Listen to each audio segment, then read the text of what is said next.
Hello everyone, my name is Rita and today I have another DIY for you. Today's DIY are how to make these selenite sticks.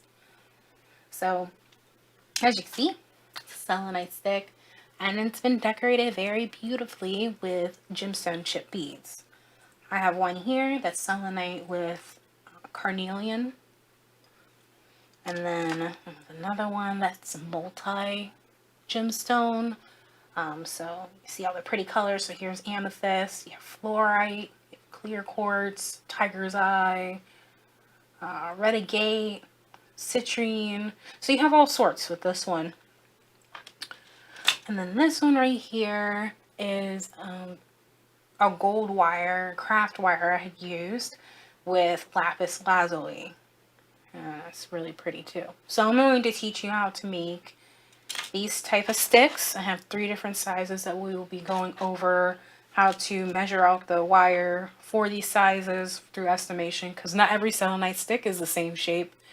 You'll have some that are uniform like these, but then you'll also get some that are not uniform at all. I actually picked this one out myself when I was in New Orleans. I kind of just like the imperfection of it. But anyways, I'm going to be teaching you, no matter what type of stick you have, you can figure out how to make your own little selenite stick. But before I actually dive into the DIY itself, I do want to go over some of the things that I think are glossed over a lot. And that is understanding your purpose for these selenite sticks. Because you have to have a purpose in order to proceed with actually picking out what gemstones you want. Now, you might be thinking, Rita, why are you saying that? Well, because it's not exactly black and white or easy, right? So for my soil charging station and my other DIY, if you haven't seen it, I would recommend checking it out. It's really cool. And it's a cheap DIY that you can do with virtually, it's just 2 things, and it might be just, it's 2 things you probably already have access to. And why not do it if you are a crystal lover? You need to be recharging your crystals every 30 days anyway. So definitely check it out. So I have these selenite and carnelian sticks, and these are actually for my charging station. And I paired these 2 together as a combo simply because of its properties of cleansing and charging. So to break it down a little further, selenite is a wonderful stick for cleansing crystals. It does a little bit of charging, but its charging properties are not really as powerful as some others, like carnelian. Carnelian is a wonderful little crystal because it can charge and it can cleanse. So it's really a self-sufficient crystal, meaning I really don't have to do anything with this. Once this is made, once this is put into my little charging station, that's it. I don't have to worry about cleansing. I don't have to worry about charging because carnelian really takes care of it. And I like that because one of the properties of selenite is that selenite is pretty brittle and it breaks a lot easier than even your fingernail. I could if I really wanted to, but I don't want to damage my selenite sticks. Actually, let me do it with this one. This one right here. Might be able to see. Can you see the powder? That came off just from my nails scratching on it. So this stone is actually pretty brittle. And one of the things also about this stone is that you should not be getting it wet either. So some people, I've seen where people make jewelry out of the stone. And while yes, the stone is gorgeous and the jewelry is pretty, I do not recommend wearing it as jewelry. Because any type of moisture can slowly over time dissolve this crystal. It is not a hard crystal. So you should be very careful with how you use it.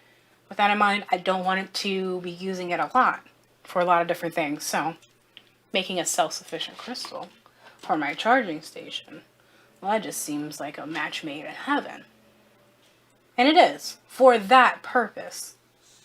Other than that purpose of the charging and cleansing, this crystal combination, they actually cancel each other out as far as if you're using it for meditative purposes. And what I mean by that is, while they work great cleansing and charging together, selenite inspires your psychic abilities. So if you're meditating to try and get to a deeper level of understanding through your psychic abilities, you're in trouble if you're using this paired together because the energies clash. Carnelian is a grounding stone. So more so grounds you in your intellect. It grounds you to more so being realistic. And while selenite is all about your psychic abilities and the spirituality. So they conflict on that front. So I would never use this combination for meditation. Now, then I also have this stone, or these stones on the selenite that I showed earlier, where it's multi. And this purpose I made for this stone is simply because it's pretty. I will be putting this somewhere in my display, and that is it. There's so many different stones. And while they do not all contradict each other, I don't really think the energies are all over the place, so meditating with this wouldn't be that great in my opinion. But it's pretty though, so it will be shown. No, that's carnelian as well. So then talking about the lapis. Now lapis and selenite work well together actually. Lapis encourages your inner wisdom. So it actually kind of goes really well with the selenite, because selenite not only does it have its psychic abilities, but it also instills a deep peace within you, and it clears away confusion. So if you're meditating, trying to get closer to wisdom or learning something, this combination is great because it'll clear away any confusion roadblocks that you might have. So this works well together. This stone I made for the purpose of meditating with. So that's a little bit of a wordy breakdown, but it's really important to understand why you're making or you're getting what you're getting, and understanding how those different pieces work together so that you can have something that actually benefits you. All right, so now we are moving on to the actual DIY portion. So really you only need 3 things, and that is a 26 or 28. I'm using 26 gauge, but 26 or 28 gauge wire. And make sure whatever wire you're using, whether you're using copper or you're using a artistic wire, which I can show you. Artistic wire, here's one of the brands that I have. There's all sorts of brands out there. Just make sure whatever wire you're choosing, it is a softer wire. So if you're looking at, and mostly this is just for tips for copper. When you're looking at copper wire, if you want to do pure, you can do plated or unplated. Just know with unplated that, just like it says, it's really unplated. So that means that it's just pure copper. And one thing about copper is that over time, it oxidizes. So getting something that's unplated, it's going to oxidize a lot faster than something that is plated. And what I mean by oxidizing is when copper oxidizes and keeps being exposed to the oxygen in the air, it turns dark. It turns into, let's see, I can show you. It turns into a color similar to this. Not as dark, but something similar. It turns darker. So just for reference sake, like look how bright. So if you like your stuff to be super bright, like this copper, make sure that whatever you're getting is plated. And a lot of times when you're buying the brand craft wires, well, this is craft wire brand, but when you're buying craft type wire from like Michael's or Joann's, a lot of times they're already coated. So you don't have to worry about it. This is just when you're buying like a more so wholesale bulk, you can get the opportunity to have plated and unplated. They also have opportunity for soft wire, half hard, or hard wire. Make sure you're getting soft wire. These babies are delicate, and you might see while I'm working with the small one especially, you might see that as I'm tightening up making the knots in the beginning or the end, that there's a little bit of shaving, and it's because these babies are so sensitive. You have to you have to work with this with a delicate hand. So, and also in general, whenever you're doing any type of crafting, if you're new getting into any type of wire crafting, it's always best, in my opinion, to have soft wire. You'll thank me later. You'll save your fingers, your skin on your fingers. Work with soft wire. If you are more professional, and you probably already know this, use the half hard or hard, whatever you want. But in the beginning, definitely use soft wire while you're getting used to techniques. So, I have my wire. I have selenite sticks. As you can see here, I have different shapes. These small ones, they're super small and they're super cute. I love little small things. And you have like the medium size. That's like a perfect square. And I have these regular babies. I have two kind of triangular pieces and one square. So, I have different sizes. So how I figure out the length, I don't want to say, oh, cut out 12 inches. With the babies, I tend to cut out 12 inches personally for myself because I'm used to working with it. And that's what I've deduced, right? However, like I said, selenite sticks come in all different sizes, all different shapes, all different thickness, length, everything. So my recommendation to you is to do, for very small pieces, do 4 times the length. You're going to have a little bit left over, and that's okay. I'd rather be safe than sorry. But just measure it out and do 4 times the length. And that'll get your length. Now for like something like this, it's a little bit bigger, medium size, I recommend measuring out 5 times the length, just to be on the safe side. Same thing with this. Honestly, with the bigger ones like this, I'd rather just measure out 6 times the length. I'd rather be safe than sorry. There's nothing worse than getting to the end of your project and realizing you don't have enough wire and you have to start all over again. That is a pain in the arse.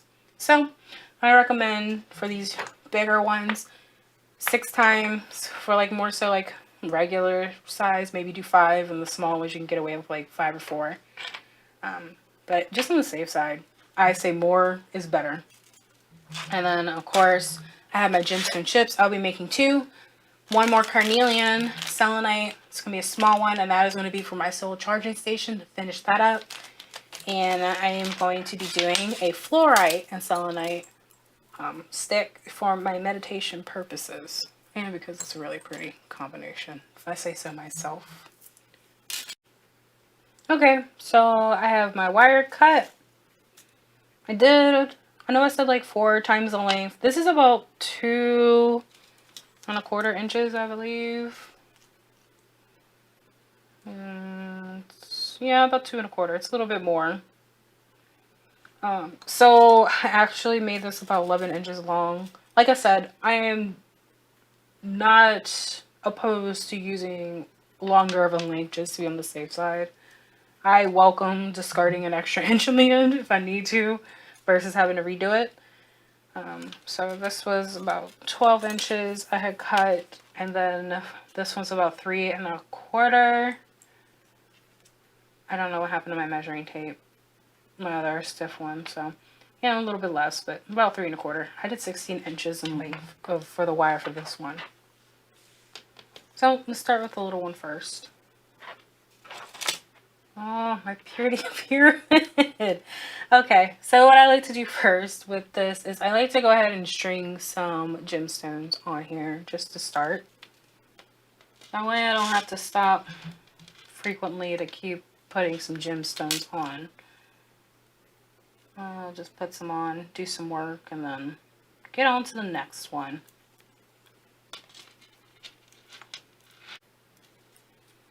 Alright, so I have some on.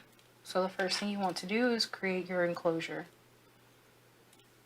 So I like to have a little bit extra, and on the long flat side, I like to create it on that.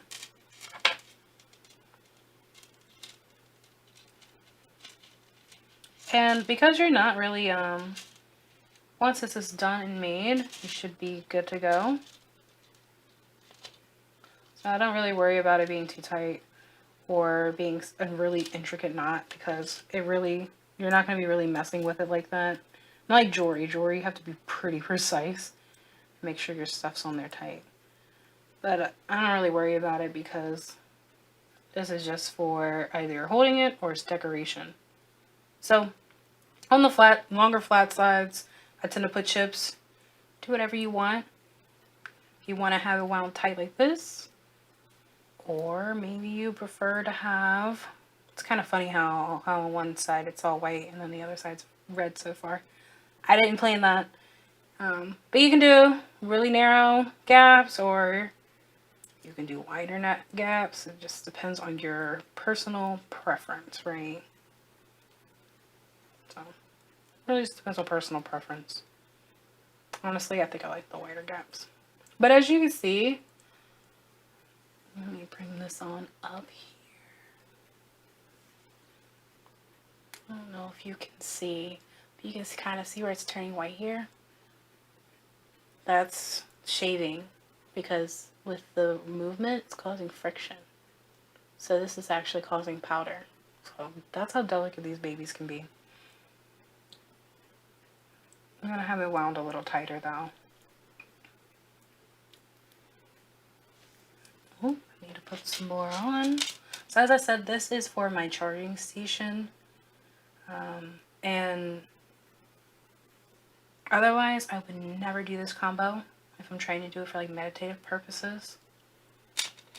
Carnelian is a really neat little crystal. I mean, it has other properties besides cleansing and charging, but that's my use right now for this. It's a really great gemstone for energy in general, as its property that I'm talking about for charging, you need to be able to energize, but it's really great for energizing you as well. Where's the hole? No, the next one.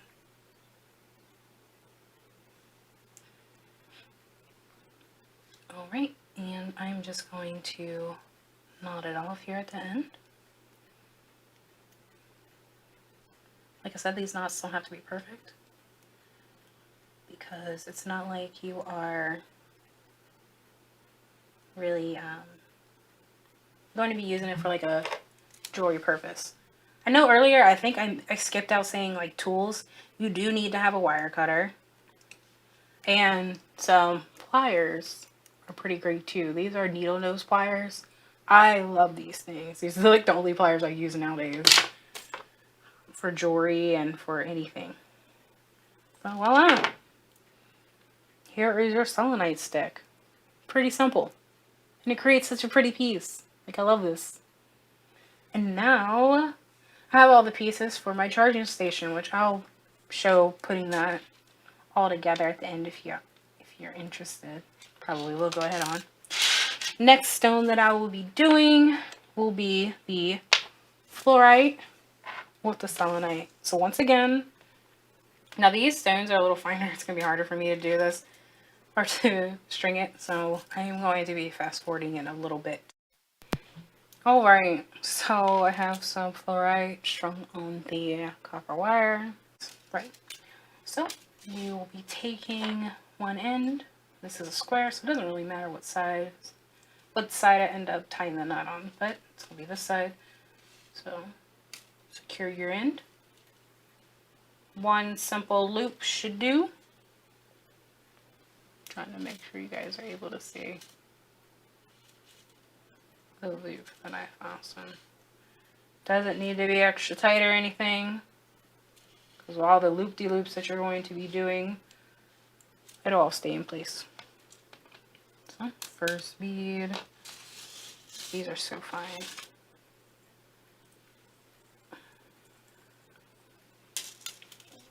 So that one, this will be on that one.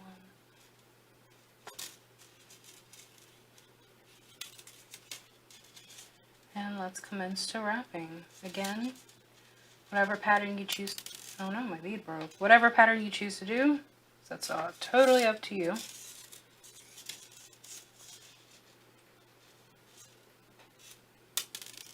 Oh gosh.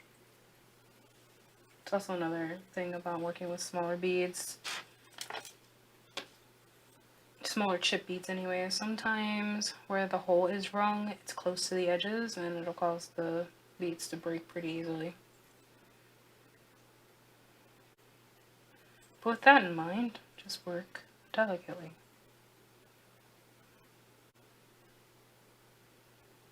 So, as you can see, with the beads being smaller and with this being a bigger selenite stick, I tend to like to put a bead on every side.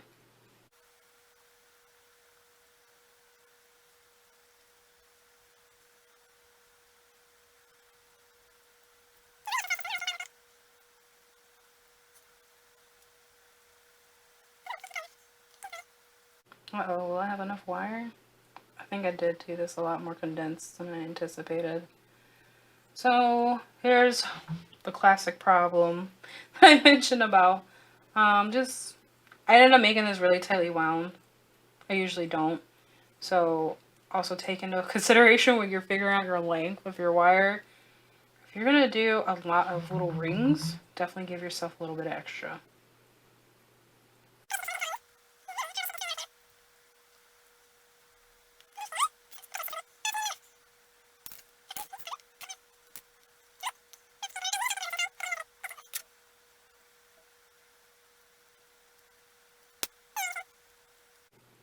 Pliers aren't really a necessity, but I do like to have them. They can make it a lot easier. Any type of plier would do. I personally like needle nose because they're so fine they get anywhere. But yeah, this is my finished product of this stick. Doesn't take long. And this stick right here, as I said, this is fluorite with selenite. I'll be using this for meditation. They do really well with opening up different pathways, harnessing psychic abilities. Even if you don't want to do psychic abilities, it's just really great for opening you up to accepting wisdom, clearing away any confusion. So if you're looking for an answer for something, this stick would be, or this combination in general is really nice too. That is it. That is my DIY for the selenite stick. Remember, it's a little bit of a takeaway. Just be mindful what you're using your gemstones or your crystals for, because it definitely matters. And understanding what they do is important. Anyways, thank you for stopping by my DIY video. If you like this video, please give it a thumbs up. Hit the subscribe button, notification. I have other plans for other DIY videos that I will be putting out there, as well as other content. I am all about creating a foundation and creating understanding for not just crystals, but a lot of other things like holistic living, mindfulness. With mindfulness comes meditation. Just understanding some things and giving a further breakdown on why it's so important, some things are so important, and how to best put it into your daily life. But anyways, thank you for hanging out with me. I hope you have a great rest of your week. Goodbye.